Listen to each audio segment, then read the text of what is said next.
మామ సిఎస్ ర్యాంక్లో ఈ ట్రిక్ తెలియక నువ్వు చాలా మ్యాచ్లు ఓడిపోతున్నావు అని నాకు తెలుసు, కానీ నేను నీకున్నాను కదా.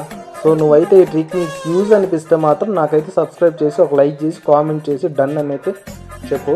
సో మామ ఏం లేదు మామ, మనం అయితే ఫ్యాక్టరీ రంగాలను అయితే ఇక్కడికైతే వచ్చేసి సో జంప్ అయితే చేయాలి. జంప్ చేసి అయితే దీనిపైకి ఎక్కాలి. సో ఇక్కడ చూడంగానే ఇద్దరు ఎనిమిస్ అయితే ఉన్నారు మనకు కనిపిస్తూ.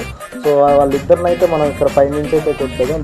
సో మామ నాకు గ్రోజాకి సైలెన్సర్ అయితే లేదు మామ, లేకపోతే మనమైతే ఎక్కడున్నామో ఎక్కడి నుంచి కొడుతున్నామని కూడా వాళ్ళకైతే తెలియదు. సో ఇక్కడైతే ఇంకో రిమైనింగ్ ఇద్దరు ఎనిమిస్ అయితే నన్ను అయితే చూశారు, వాళ్ళని కూడా మనం అయితే కొట్టేసేద్దాం. సో మన దగ్గర సైలెన్సర్ ఉంటే అయితే వాళ్ళకి దొరకపోదు.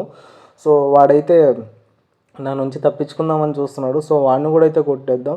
సో మామ ఈ నొక్కను కొట్టేస్తే ఈ ట్రిక్ యూజ్ చేసి మనం అయితే, అరే ఏంటి మామ వీడు నేను ఈ నొక్కని కొట్టేసి ఈ ట్రిక్ యూజ్ చేసి క్వార్టర్ కొడదామని చూస్తే. సో మామ మీరైతే సబ్స్క్రైబ్ చేసుకుంది ఈ ట్రిక్ యూజ్ అయితే.